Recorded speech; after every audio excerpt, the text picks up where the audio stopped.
Oke, apa saja ciri-ciri reaksi kesetimbangan? Siapa yang mau menyampaikan yang pertama? Saya, Miss. Ya, Degur.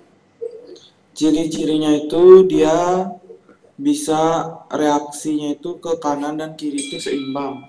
Iya, dia reaksinya bolak-balik, jadi arahnya ke kanan dan ke kiri. Itu disebut dengan Iya. reaksi yang Reversible. Iya, jadi reaksinya reversible, bagus. Reaksinya bersifat reversible. Kemudian apa lagi? Dan V1 sama dengan V2.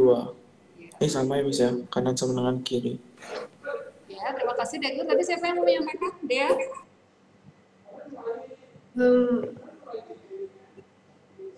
Gak tahu ini benar atau enggak, Miss. Iya, nggak apa-apa. Reaksinya tuh terus-menerus kedua arah atau dinamis. Ya, jadi reaksinya itu terus-menerus kedua arah atau dinamis, itu juga sama, itu bersifat reversible ya, ditandai dengan tanda panah bola balik. Iya, jadi yang disampaikan Degur juga yang kedua itu juga merupakan ciri-ciri kesetimbangan kimia, di mana V1 sama dengan V2. V ini menyatakan apa? V1 sama Kecepatan. Ya, kecepatan reaksi. Berarti kecepatan reaksi kiri sama dengan kecepatan reaksi kanan.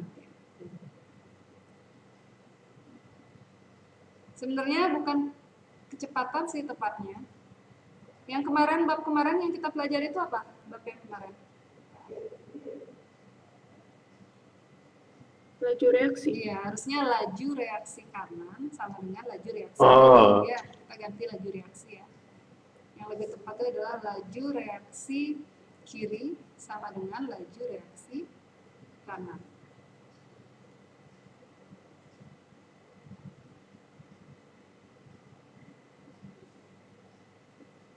Ciri-ciri yang ketiga, kira-kira apa? Perubahannya terjadi mikroskopis. Coba diulang adalah? Perubahan yang terjadi tidak dapat dilihat dengan mata, yaitu mikroskopis. Yaitu perubahan mikroskopis. Ya, benar sekali yang disampaikan oleh Adela. Jadi, dalam suatu reaksi kesetimbangan, secara mata telanjang, jadi secara langsung kita lihat, seolah-olah reaksinya itu sudah selesai. Namun kalau kita perhatikan secara mikroskopis, secara tidak kasat mata, sebenarnya reaksi itu tetap terjadi atau terus-menerus berlangsung ya. Jadi secara makroskopis seolah-olah reaksi sudah selesai, namun secara mikroskopis reaksi tetap berlangsung. Secara makroskopis seolah-olah reaksi sudah selesai,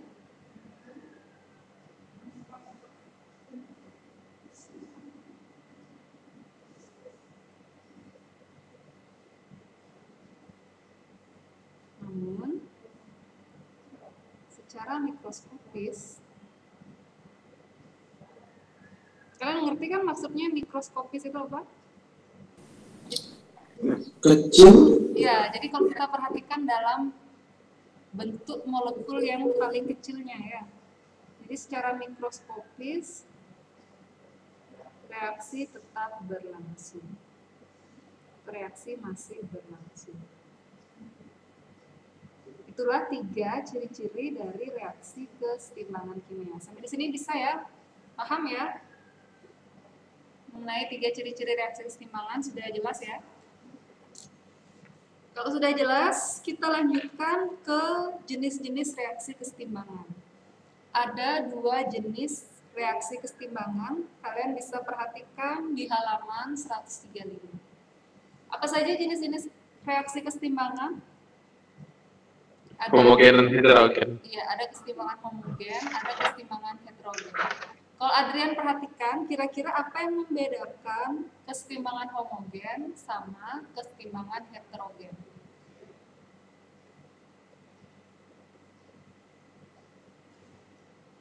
Kira-kira wujud bendanya. Ya, wujud zatnya ya. Kalau kesetimbangan homogen, gimana wujudnya kalau kesetimbangan homogen? Kalau homogen itu sama keduanya. Ya, jadi kalau homogen, seluruh wujud zat dalam reaksi itu sama. Kalau zatnya berupa gas, berarti seluruh zat reaktan dan hasil reaksi wujudnya gas. Kalau heterogen berarti wujudnya bervariasi, ada yang berwujud padatan, bisa berwujud padatan, ada yang bisa berwujud aki, ada yang bisa berwujud lelehan, seperti itu ya. Kalian sudah bisa perhatikan contohnya di halaman 135. Untuk jenis kesetimbangan ada pertanyaan? Paham? Paham, Miss. Ya, paham ya. Kalau gitu, Miss lanjutkan lagi ke halaman berikutnya. Kita masuk ke tetapan kesetimbangan dan perhitungannya. Ya, jadi tetapan kesetimbangan yang kita pelajari nanti itu ada dua. Jadi tetapan kesetimbangan yang kita pelajari ada dua, ada yang terhadap konsentrasi, ada yang terhadap tekanan. Jadi tetapan kesetimbangan yang kita pelajari terlebih dahulu adalah tetapan kesetimbangan terhadap konsentrasi, ya. Terhadap konsentrasi ini dilambangkan dengan Kc. Nah, bagaimana perumusan dari Kc itu sendiri? Nah, misalnya kalau Miss berikan reaksi, misalnya Ma plus Nb menghasilkan Pc plus Kd. Nah, sebelum ke rumus mungkin Miss gambarkan dulu grafik kesetimbangannya ya, bagaimana bentuk grafik kesetimbangan.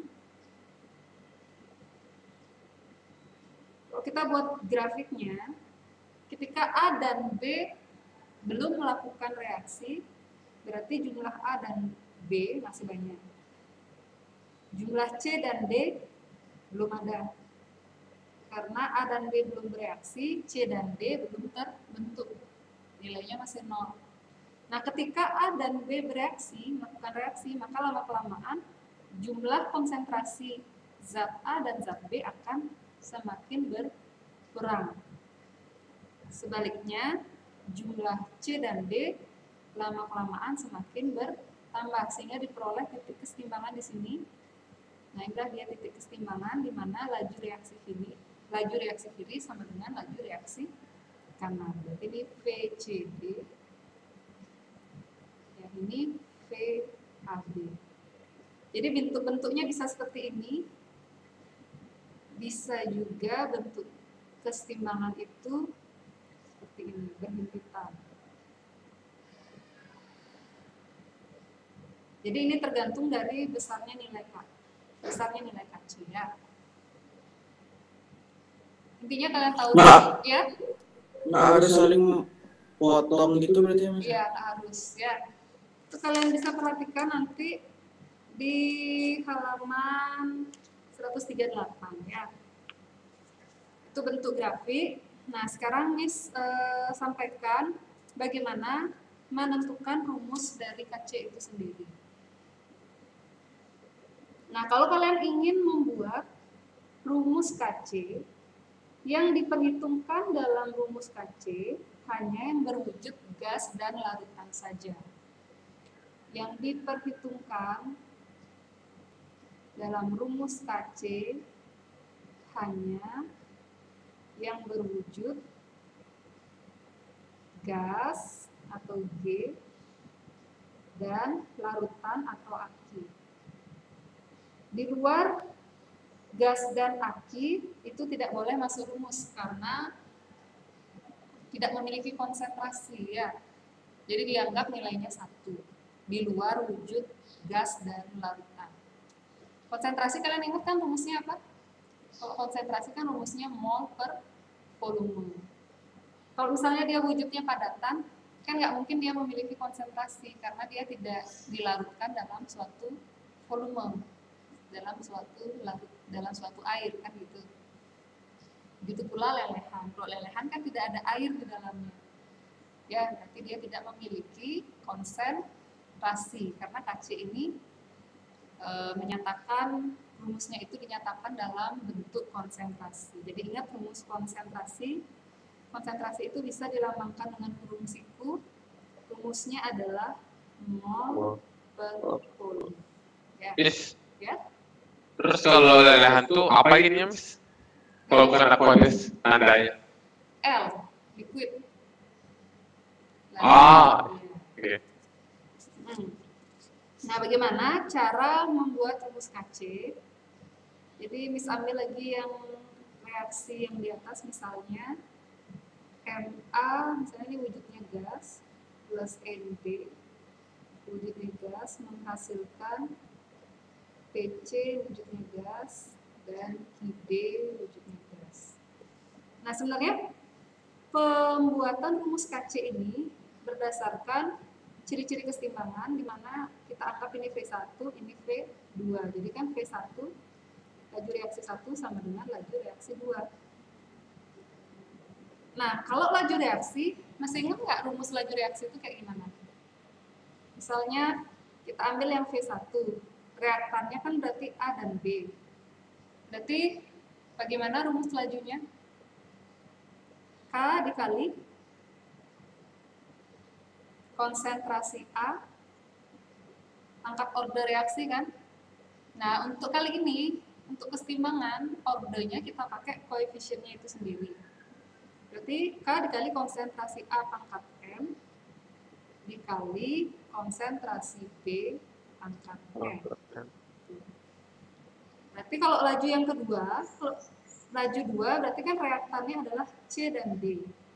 Ya, karena panahnya dari kanan ke kiri, berarti reaktannya C dan D. Maka lajunya adalah K dikali konsentrasi C pangkat P dikali konsentrasi D pangkat Q.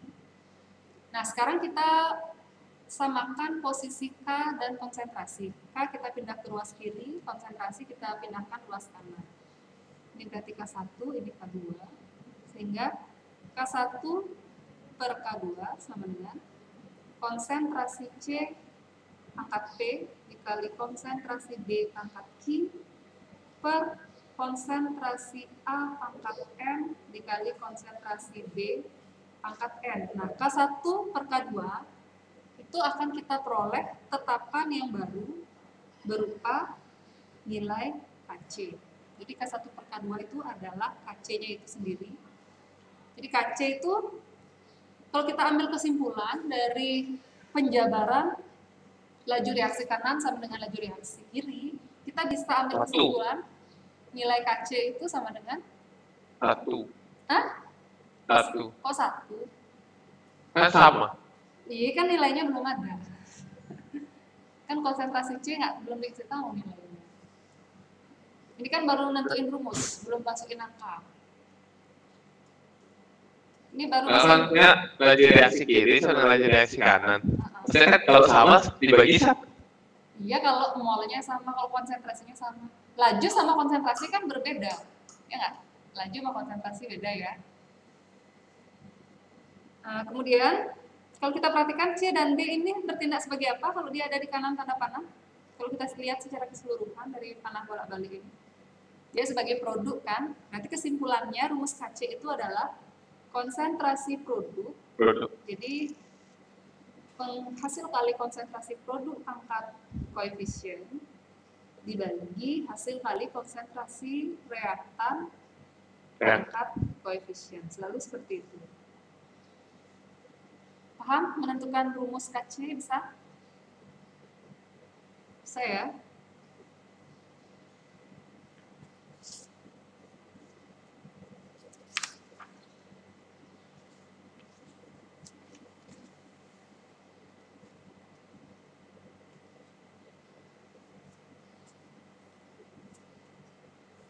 Ya, kalau begitu coba sekarang Miss berikan suatu reaksi, kalian coba tentukan rumus Kc-nya. Misalnya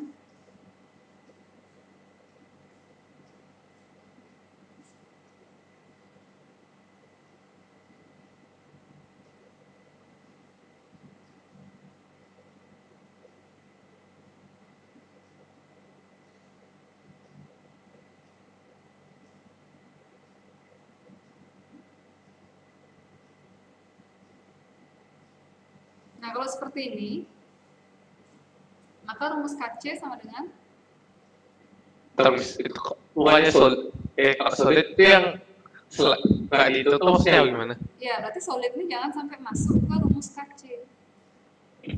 Jadi kita lihat dulu yang produk, kan rumusnya produk bagi reaktan. Jadi kita lihat produknya. Ada yang berwujud gas atau Gas. api di sini? Ada ya? Ini kan?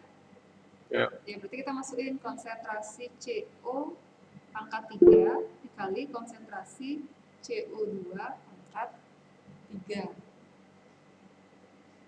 Nah, yang di reaktan ada yang wujud yang diperhitungkan nggak? Nggak ada. Berarti ini per Nggak ada. satu. Atau nggak usah ditulis juga nggak apa-apa. Berarti rumus Kc-nya sama dengan konsentrasi CO pangkat 3 dikali konsentrasi CO2 pangkat 3. Seperti itu. Oh nggak ada angka ya? Iya, nggak nentuin rumus dulu, nanti angkanya ada lagi. Ah, Nentuin rumus aja udah paham kan? Sudah paham ya? Bagi yang nge-lab, ini sudah rekam pembelajaran kita hari ini. Bagi yang nggak sekolah juga. Jadi kalau misalnya mau melihat lagi, bisa ya. Ya, lagi satu. Misalnya untuk reaksi CaO padatan plus SO2 gas menghasilkan CaSO3 padatan. Kalau seperti ini, bagaimana rumus Kc-nya?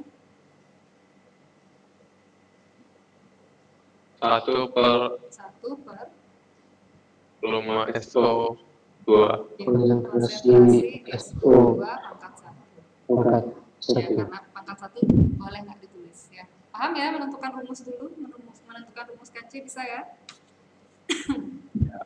Bisa? Ada pertanyaan? Kalau tidak ada pertanyaan, kita lanjut ke halaman 39. Miss ingin membahas dulu hubungan antara dua Kc. Perhitungannya nanti langsung aja ke contoh soal. Kalau nggak ke contoh soal nanti bingung. Kita ke hubungan antara dua Kc dari reaksi yang berkaitan. Silakan dibuka halaman 139. Hubungan antara dua Kc dari reaksi yang berkaitan.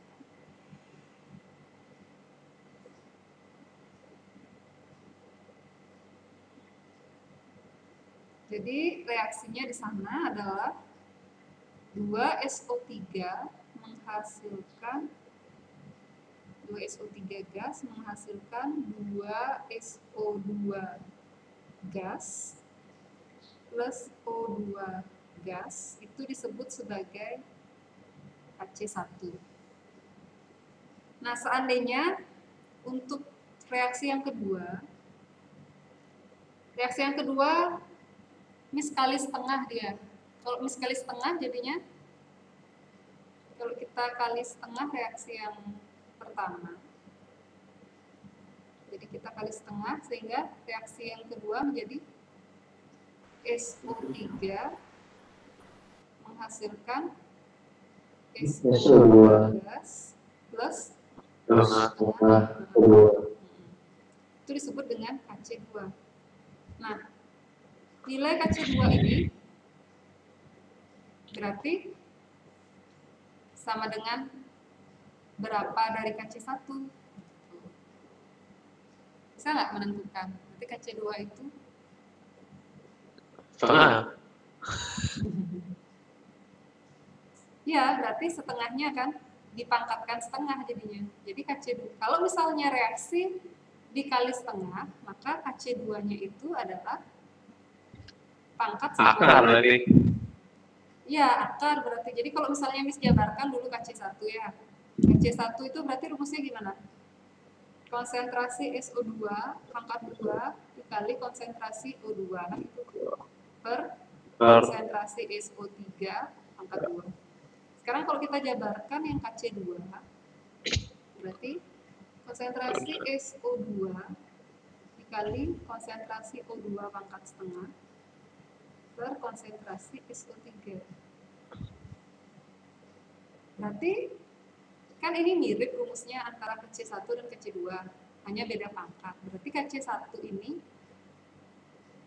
berarti KC2 ini dia seperti perlakuan kali setengah, sehingga diperoleh KC2. Berarti KC1 itu, KC2 itu sama dengan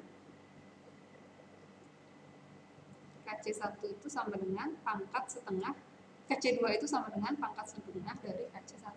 Paham nggak? Jadi kalau kita pangkatin setengah, berarti kan ini bisa dicoret, coret, ini kali setengah kan gitu. Paham ya? Ngerti ya?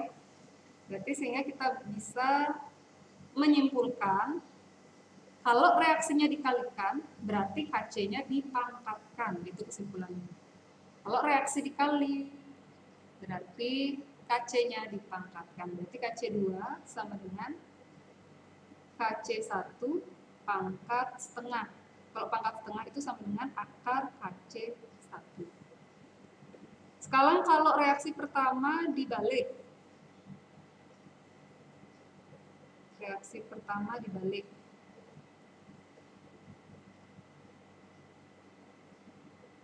Kalau dia dibalik berarti 2SO2 gas plus O2 gas menghasilkan 2SO3 gas, kita sebut saja sebagai KC3.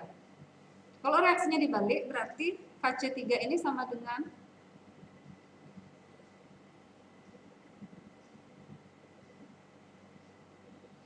SO3 kuadrat. Ya, kalau kita tuliskan SO3 kuadrat per SO2 kuadrat dikali konsentrasi O2 kan gitu. Kalau KC1 kan konsentrasi SO2 kuadrat kali konsentrasi O2 per konsentrasi SO3 kuadrat. KC1 sama KC3 kan kebalik nih posisinya. Ya nggak? Berarti Ya. KC3 itu nanti sama dengan 1 per KC1. Iya, 1 per KC1. Jadi kalau reaksinya dibalik itu sama dengan 1 per KC awalnya. Bisa dipahami? Ya, jadi kesimpulannya kalau reaksinya dikali KC-nya dipangkatkan. Beda dengan termokimia kemarin ya. Kalau reaksi dikali berarti KC-nya dipangkatkan. Kalau reaksi dibalik berarti nilainya 1 per KC awal ya.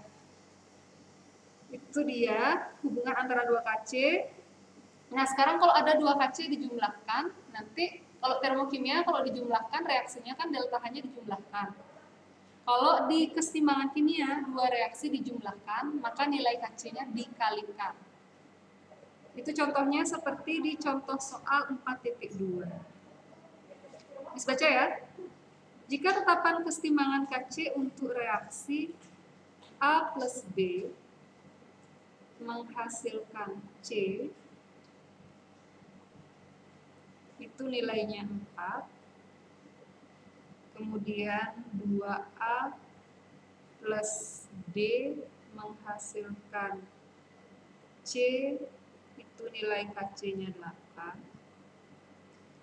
Pertanyaannya adalah, berapakah nilai keseimbangan untuk reaksi targetnya itu C plus D menghasilkan 2B. Ini berapa nilai KC? Nah, agar memperoleh C plus D menghasilkan 2B, yang mana harus kita berikan perlakuan. Lihat aja, C-nya diminta di kiri, berarti antara reaksi 1 atau reaksi 2 yang dibalik. Nah, masih membingungkan. D ternyata di kiri, berarti kalau D-nya di kiri, reaksi yang kedua harus tetap, jangan dibalik, ya nggak? Kok F-nya sama kan? Sama-sama 1. Kemudian, di kanan diminta B koefisiennya 2. Berarti reaksi pertama harus dibalik dan dikali 2. Oke, berarti kita balik dan kali 2. Reaksi pertama yaitu 2C menghasilkan 2A plus 2B. Berarti KC-nya Kalau dibalik, 1/16. ya, jadi 1/4 di pangkat 2, itu ya, itu 1/16. Kemudian yang reaksi kedua tetap 2A plus D menghasilkan C, itu KC-nya 8. Jadi kita coret yang sama, kita sederhanakan 2C, C-nya habis, ini sisa C, berarti hasilnya adalah C plus D menghasilkan 2B. Kalau reaksinya dijumlahkan, berarti KC-nya dikalikan, berarti 1/16 dikali 8. Berarti Setengah. 1/2, ya setengah. Paham ya? Paham untuk ini? Hubungan KC antara reaksi yang berkaitan, paham ya? Ada pertanyaan? Perlu contoh soal? Lagi? Perlu ya, silakan dibuka buku paket halaman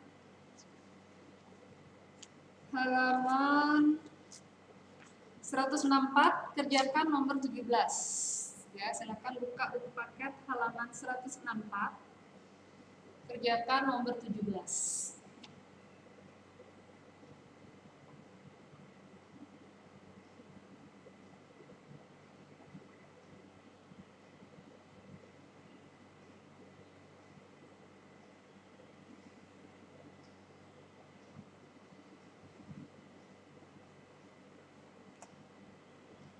Nomor 17, Miss. Ya, nomor 17.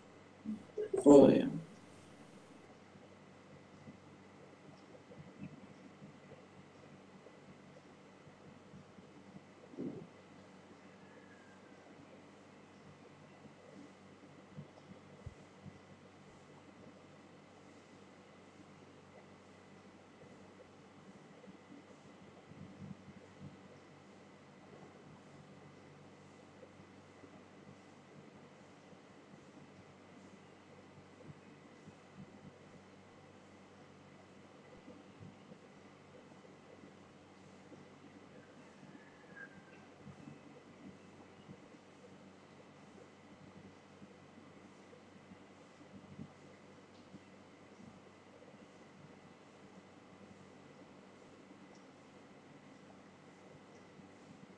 Gimana, dapat jawaban? Udah. Ya, Adrian dapat berapa nilainya? 5. Iya, Adrian dapat 5. Dea dapat jawaban, Dea? Belum, Miss. Belum. Dari tadi saya ketinggalan, Miss. Masih nyatet yang sebelumnya. Oh gitu. Iya. Ya, Miss. Ya, kalau BJ dapat berapa?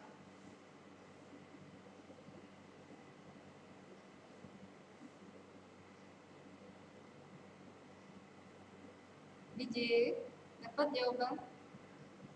Enggak, Miss, saya nggak dapat jawaban. Nggak dapat. Adela dapat jawaban, Dela? Belum, Miss. Belum. Masih bingung. Masih bingung. Hugo gimana, Hugo?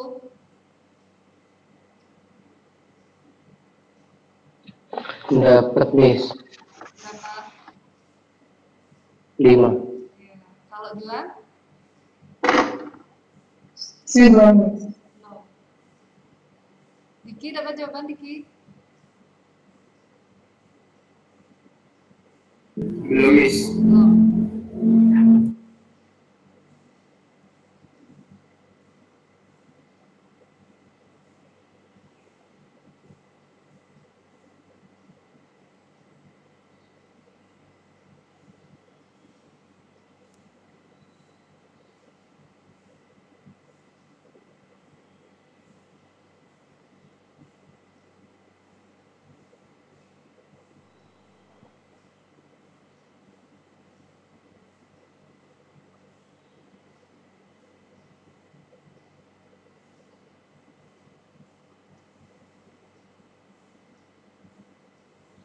Figur kalau dilihat nomor 17.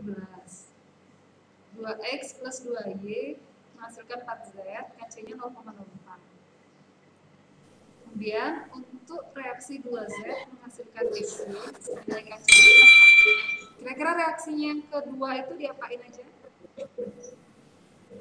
Dikerja. Dari reaksi yang awalnya ini, apa perlakuan yang terjadi?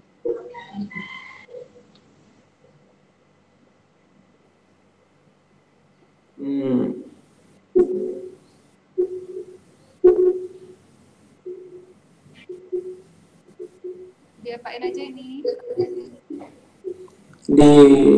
Diubah Diubah itu udah diubah. dari 2x ke 2z.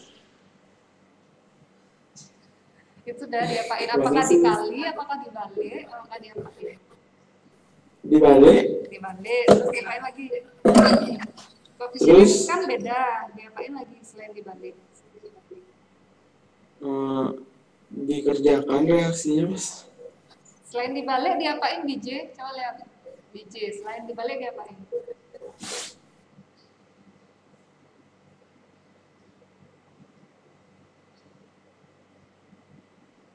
Today, selain dibalik diapain today?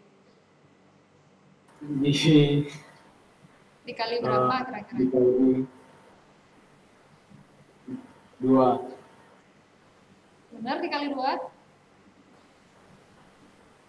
Rani dikali berapa tuh? Dari 2x menjadi x, dari 2y menjadi y, dari 4z menjadi 2z. Itu namanya dikali berapa?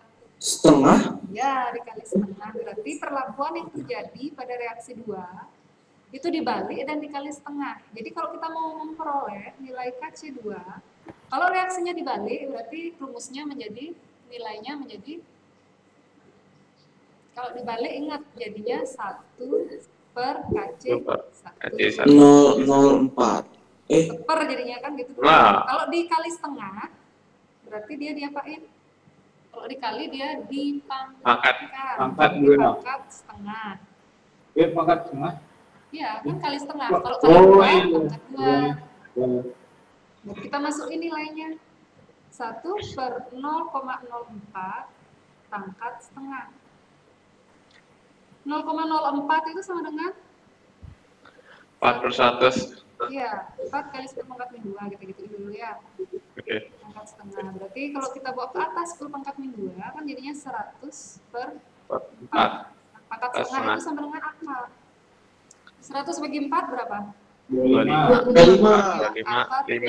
Berarti nilai KC2? 5. Jadi sini paham? Paham, Anak? Ya, silakan dicatat dulu dan diperhatikan. Kalau ada pertanyaan, silakan ditanyakan. Miss, coba Kak atasin mikir. Gimana? Today? Kak atasin coba lihat, saya mau lihat. Ya, jadi Miss ulang ya. Untuk menjawab soal mengenai hubungan KC dari reaksi yang berkaitan. Jadi perhatikan dulu yang diketahui. Ini ada 2x plus 2y menghasilkan 4z. Itu nilai KC satunya kita anggap, KC1 ya kita anggap nilainya 0,04. Pertanyaannya adalah berapakah nilai KC dari 2z menghasilkan x plus y. Jadi kita perhatikan 2z menghasilkan x plus y, jadi itu perlakuannya apa saja dari reaksi awal. Perlakuannya apa saja tuh B? Akan dibalik dan dikali setengah. Yang perlu dipahami dan diingat, ini harus dicatat baik-baik. Kalau reaksi dibalik berarti nilainya itu adalah 1/4 KC awal. Kalau dia dikalikan, berarti nilai KC-nya dipangkatkan. Paham? Itu yang harus diingat. Makanya untuk memperoleh nilai KC2, karena dia dibalik, makanya menjadi 1/4 KC1, karena dikali setengah. Karena dikali setengah reaksinya juga, maka dia juga sekaligus dipangkatkan setengah. Sehingga diperolehlah 1/4 KC1 pangkat setengah atau akar 1 per KC1. Jadi akar 100/4 diperoleh akar 25, diperolehlah KC2 hasilnya 5. Ada pertanyaan today lagi? Paham? Paham. Yang lainnya paham? Terima kasih, Miss. Ya, sama-sama. Silakan siapa yang bisa menyimpulkan pembelajaran yang sudah kita pelajari tadi. Ada ciri-ciri kesetimbangan, jenis reaksi kesetimbangan, dan hubungan antara dua KC dari reaksi yang berkaitan. Itu siapa yang bisa menyimpulkan? Dari ciri-ciri kesetimbangan dulu. Siapa yang mau menyampaikan ciri-ciri kesetimbangan apa saja? Saya boleh, Miss. Boleh, Adela, silakan. Ciri-ciri kesetimbangan ada pertama reaksinya bersifat reversibel atau bolak-balik. Ya, benar. Yang kedua adalah laju reaksi 1 sama dengan laju reaksi 2 atau laju reaksi kiri sama dengan laju reaksi kanan. Yang ketiga, secara makroskopis seolah-olah reaksi sudah selesai, namun secara mikroskopis reaksi masih berlangsung. Iya. Maka reaksinya disebut reaksi mikroskopis. Iya, terima kasih Adela. Itulah 3 ciri-ciri reaksi kesetimbangan yang sudah disampaikan Adela. Jenis reaksi kesetimbangan. Siapa yang masih ingat jenis reaksi kesetimbangan? Ada reaksi kesetimbangan apa aja? Hugo? Saya, Miss. Ya, Hugo. Reaksi kesetimbangan ada 2 jenisnya, satu homogen dan heterogen. Bedanya, yang homogen itu memiliki unsur-unsurnya memiliki wujud yang sama, dan heterogen memiliki wujud yang berbeda. Ya. Kemudian, terima kasih Hugo, itu adalah jenis kesetimbangan, ada yang homogen dan heterogen berdasarkan dari wujud zatnya.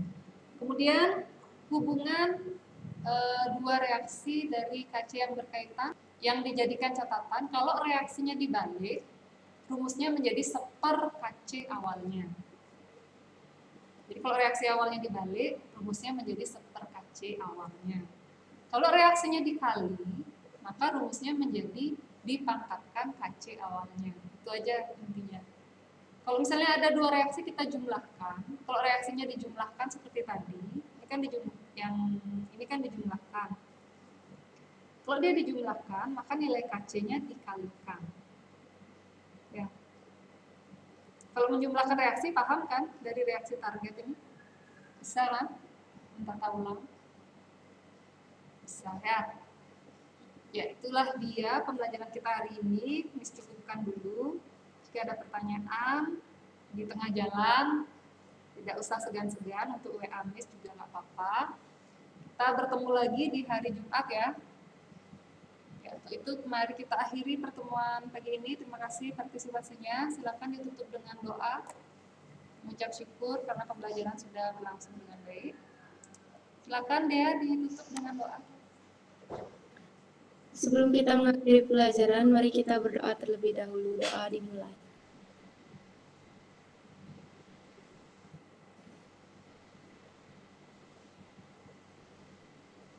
Doa selesai. Ya, silakan di greeting ketua kelas. Greeting, please. Bye. Thank you. Thank you, Miss.